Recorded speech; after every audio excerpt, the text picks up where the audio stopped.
What's going on, guys? Hideo back again after a pretty long while, pretty much discussing that Winston needed a buff. But today, we're going to talk about competitive so far.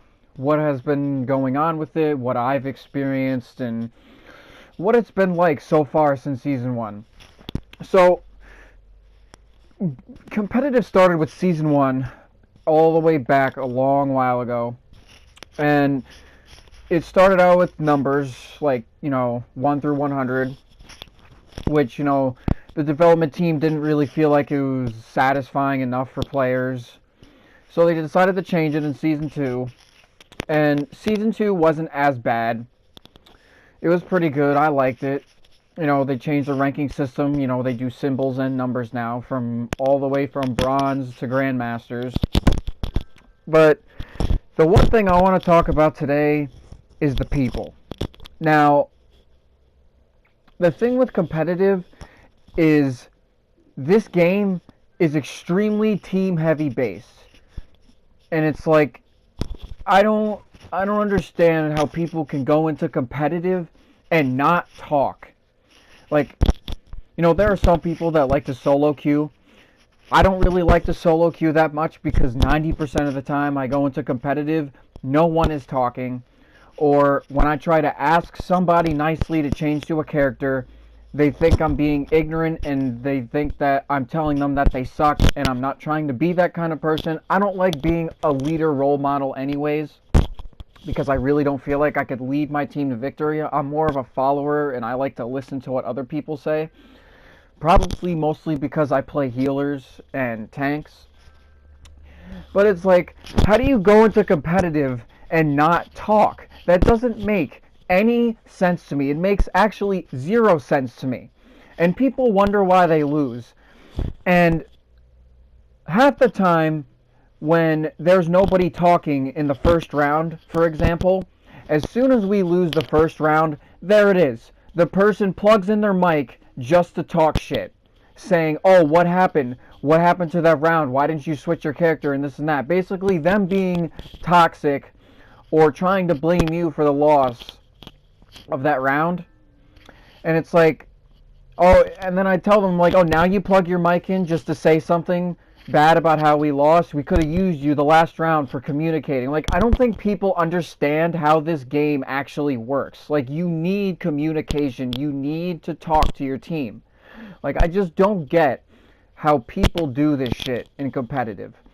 I'm pretty much about almost 700 games deep in Season 3.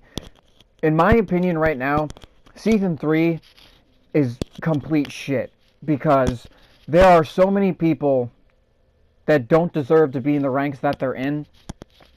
There are so many people in Platinum and Diamond that just go into games and throw the games because they want to play with their friends and stuff like that. That's great, I get it. You want to play with your friends and this and that, but you know what? Don't ruin everybody else's game experience by just throwing the game and losing on purpose. That shit is just literally stupid. Don't go into competitive and do that shit. I don't want to see that. I want to go in to win. I didn't spend money on this game to lose. Okay, I know it's just a game and you're supposed to have fun and whatnot, but I just don't get how people do these kind of things. And I pretty much, like, it's been a real struggle trying to get to Masters. Right now, I say I'm like 31-54, I'd say, right now. And it's usually, it'll always be just that one person that can mess up the game for you. But then again, you can't really just blame your team for losing. Like, the other team could have had better coordination. They could have called out more. And I have a team of my own. We're on Game Battles too, if you want to look us up. Our team name is Nobles. I'm trying to get our team name out there. I'd like to become more big on YouTube, and I'd also like to become more big on Game Battles because I like being a competitive person. So Season 3 was, like, in my opinion, just a little bit messed up because there are literally people that were getting placed in Masters and Grandmasters. Now, I don't understand why that is. because they were saying that a lot of people were getting placed in platinum and diamond. Why didn't you just keep it like that? Actually, maybe people could have had like some kind of a skill to actually get to masters and grandmasters instead of just placing people there. That's just literally dumb to me. Now, I'm not the best player in this game, and my aim is not very good, which is why I play Winston, and I play Mercy and Lucio, and I play Zenyatta now. To be honest, I dropped like 600 points, and I started playing Zenyatta, and I got back all my points. So, and I don't really play DPS. I'm not a DPS person. I'm sorry. I like tanks and support. That's just my thing. Everybody has their own kind of play style they have for the game. But you could actually be surprised how much people can tilt after saying, "Oh, this Genji," and "Oh, that Hanzo," "Oh, this Mercy," and this and that. Like, as soon as you say shit like that, your team is getting tilted right away. You'd be surprised the little things you can say that'll tilt your team and cost you the game, because communication is key to this game. That's how you're going to win. I don't get how people think they can go into solo queue and carry their team to victory. That doesn't happen in this game. This is a completely different kind of shooter game. And I am going to be making more videos in the future, and I hope to become more big on YouTube, and I also hope to become more frequent with you guys. Like, I don't care if you add me on PSN. My PSN is Hideo Kinesis. You can add me if you want. I'm a very nice person. I like being open to friendships and talking to other people. I like following other communities, because a lot of the gaming industry has become big with this now. Mostly, when I go on YouTube, I just watch people game, and I watch mostly Overwatch videos to try and learn from my mistakes, and I pretty much have learned a lot from watching other videos, but I don't copy anybody else, to be honest. Like, if you're getting that kind of idea, I don't copy anybody else. I just watch tournaments most of the time and see how coordinated other people are, because a good team coordination can literally steamroll the other team. But right now they have the PTR going on for Sombra, Roadhog, Ana, and D.Va.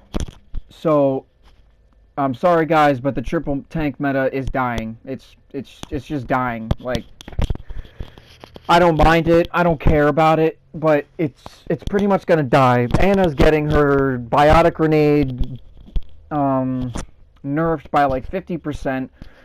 Roadhog is getting his hook nerfed, but I don't think Roadhog's hook is getting nerfed in like a bad way.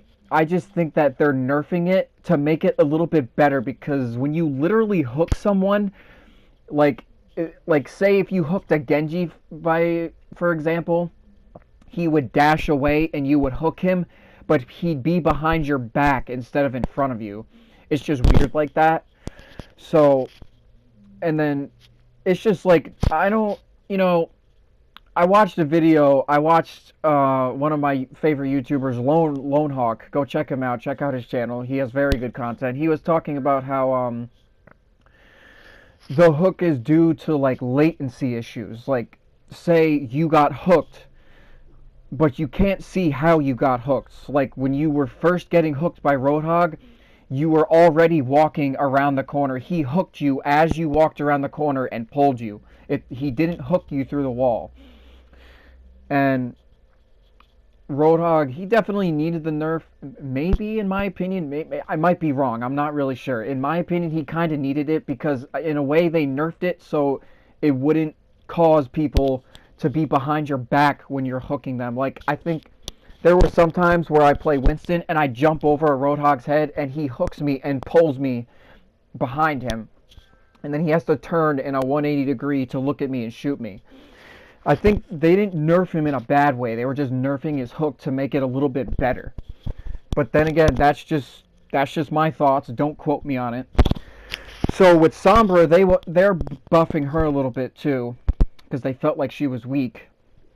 And then they're nerfing D.Va because they felt like she was doing too much. And I'm not going to lie, there were a lot more D.Va players that I've seen so far, and D.Va was being the most picked in competitive. So I'm excited to see what Blizzard has more to offer for this game. And I'm going to say it one more time. Winston needs a buff, please. That's all I'm going to say. I'm hoping they'll hear me. Someone will hear me for that, because they don't have any idea how much of a game changer that character will be to a team. Because when people were doing the triple tank meta, they were basically not picking Winston. It was mostly Roadhog, Zarya, D.Va, Reinhardt, those characters. But that's going to end it for this video. I know there was a lot of miscellaneous things that I talked about, but I just wanted to discuss the competitive scene and how it was so far. I'm definitely going to be making more videos in the future, just not every day or every week or so, probably every couple of weeks, depending on what's happening. So I'm going to end it there, guys. Hitting you out. Thank you for watching.